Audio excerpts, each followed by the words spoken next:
Maintenant, des questions sur deux sujets d'actualité. Bon, c'est bientôt fini. Hein. Oui, il y a le barbecue. Il y a le barbecue, Julien Coupat.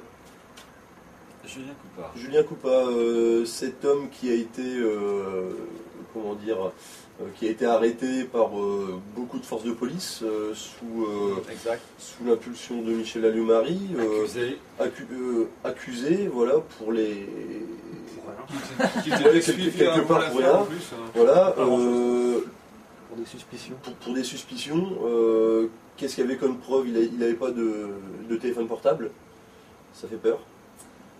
Qu'est-ce que vous pensez un petit peu de cette affaire, de la médiatisation qu'il y a eu autour Alors, premièrement, je ne connais pas l'affaire au fond. Et d'ailleurs, je crois même que personne ne connaît les véritables, le fond de l'affaire. Disons qu'une chose est sûre, c'est louche. Il y a des raisons qui sont sûrement... Il y a sûrement des raisons derrière tout ce bric-à-brac.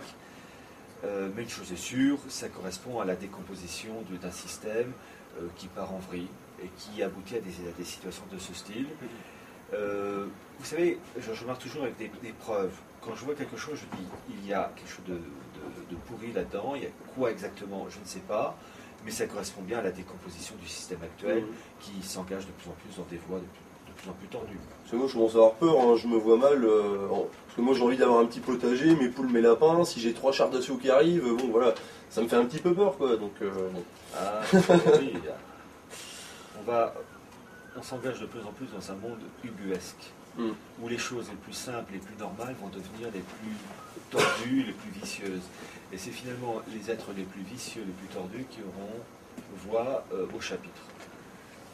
Ça c'est la mauvaise hypothèse, mais espérons... C'est malheureusement la voie qui est prise actuellement. C'est là clairement. J'espère qu'on au fond, on est engagé dans cette voie, on n'a pas encore atteint le sommet, mais on s'en rapproche à grandes enjambées.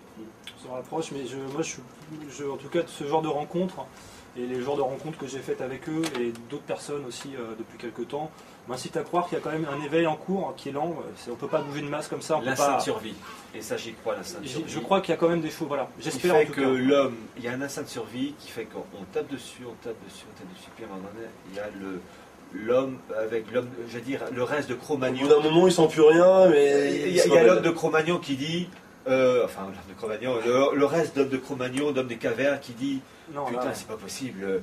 Il y a un truc qui va pas, quoi. Qui va pas, et il faut un chef. Il y a une couille dans le pâté. Alors voilà, je voulais poser cette question. Vous pensez au leader, justement, vous pensez à une personne charismatique qui pourrait justement guider tout ça? Parce que est-ce que ce schéma du leader, justement, n'est pas surfait, est-ce que ça serait pas plutôt un lead, on va dire, communautaire, avec plein de personnes?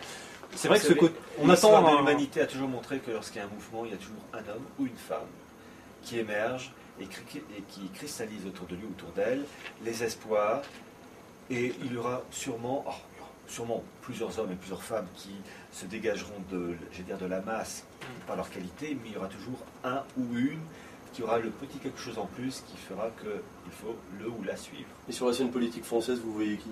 Ou même internationale? Non, personne. Évidemment. D'accord. Alex Jones, vous en pensez quoi aux États-Unis? Comment? Alex Jones. Alors lui, il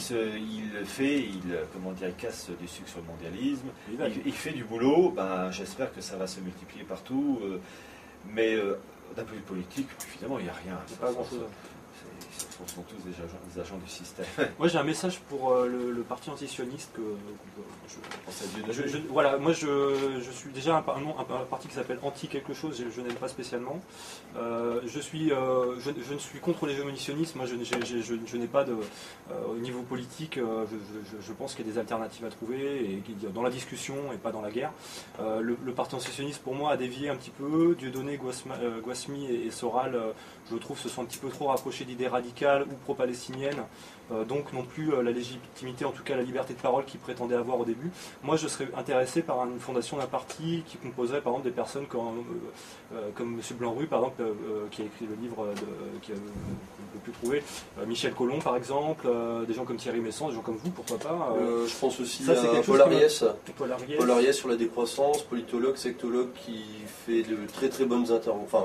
Enfin, je pense qu'il y a quelque chose de très bonnes interventions. Ce serait bien, d'ailleurs, je ne sais pas si de votre côté, c'était une des questions juste après, est-ce qu'il y a des personnalités, des historiens, des politologues, je ne sais pas, que vous aimeriez rencontrer pour faire une conférence, un débat sur la scène française?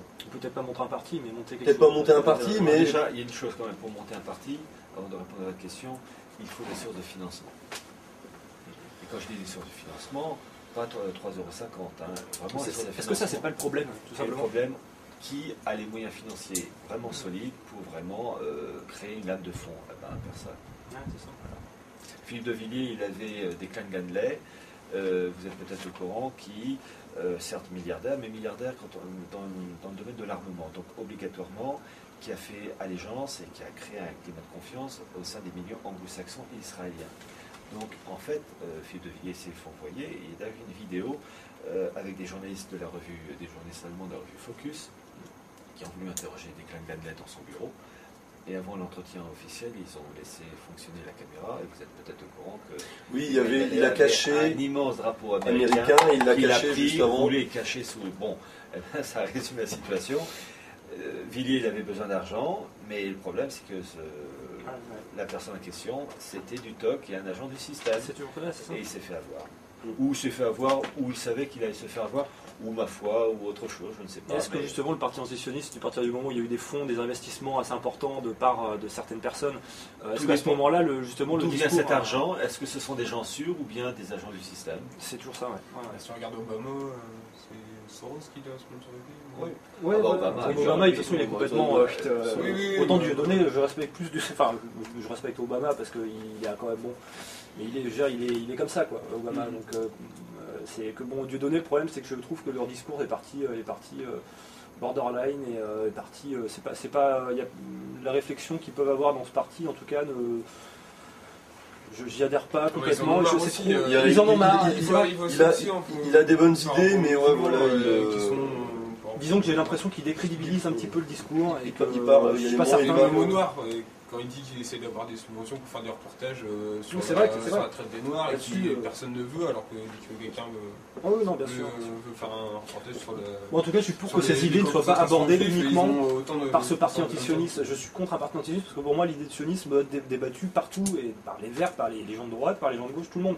C'est un problème, et pas que le problème des lobbies en général, quoi, pas que le lobby sioniste, parce qu'il y a les sionistes. Donc il y a plein de choses, et c'est vrai que bon, c'est ce petit côté-là qui me dérange. Je sais pas, vous, par rapport au parti antisioniste, comment vous vous situez, si vous êtes... Je veux dire, ils ont la liberté d'exprimer leur opinion. Enfin, en théorie, parce que en fait, la liberté se restreint de plus en plus. Quand je dis la liberté, c'est d'un point de vue théorique. En fait, moi, je serais plutôt pour un élément bien plus large, qui est tout simplement la défense de la souveraineté de la France, comme la défense de la souveraineté des autres États européens, qu'ils soient espagnols, italiens, hollandais, etc., et casser le système. En fait, l'idéal, ce serait de trouver le parti politique qui est en mesure de gagner des élections européennes, envoyer des députés français au Parlement européen, avec pour mission de casser le système de l'intérieur. D'abord de le connaître, de connaître les documents qui sont élaborés. Des agents infiltrés, quoi. D'être un agent infiltré et avoir pour mission de dézinguer le système et d'être la courroie de transmission qui permet d'alerter le public. On va le dire clairement. Voilà, c'est-à-dire on est là pour... Non, mais parce que pour pouvoir rentrer dans le système, il faut lécher des pieds, sucer des... Voilà. Par exemple, vous parlez de l'idée de souveraineté d'État-nation, etc. Mais est-ce que vous pensez que c'est l'avenir? Oui, des États souverains qui coopèrent étroitement entre eux. Après tout, l'avion Airbus, qui est une réussite, et le résultat d'une coopération entre États souverains. Moi, je suis archi pour. Et Ariane Espace, c'est le même... c'est quoi que, bon, je commence à mettre des bémols, puisque par exemple Airbus, le patron d'Airbus, je le rappelle, c'est Tom Enders, qui est le patron d'Atlantic Brücke, qui veut dire littéralement pont atlantique, dont l'objectif est de resserrer les liens euro-atlantiques. Donc il se trouve à la tête d'Airbus, chargé de s'opposer à Boeing, et en même temps il est à la tête d'un institut dont le but est de resserrer les liens euro-américains. Et je rajoute cet autre élément, pour Tom Enders, vous avez l'OTAN. Vous avez la branche politique de l'OTAN, et vous avez 26 États qui en font partie, dont les États-Unis évidemment, l'élément plus important dans le cas de l'ACUS, qui est l'American Council of the United States, qui est dirigé par, comment il s'appelle, Alex Jones, si je ne me trompe pas, Alex Jones, non, c'est Alex Jones, on en parlait tout à l'heure. C'est pas lui. C'est pas Alex Jones, c'est sûr, c'est il y a Jones, Alexander Jones, je ne sais plus, qui est le conseiller de la sécurité du président Obama. Son prénom m'échappe. Enfin bref, Jones, quelque chose. Donc président conseiller du président Obama à la tête de l'ACUS. Et au sein de l'ACUS, qui trouve-t-on?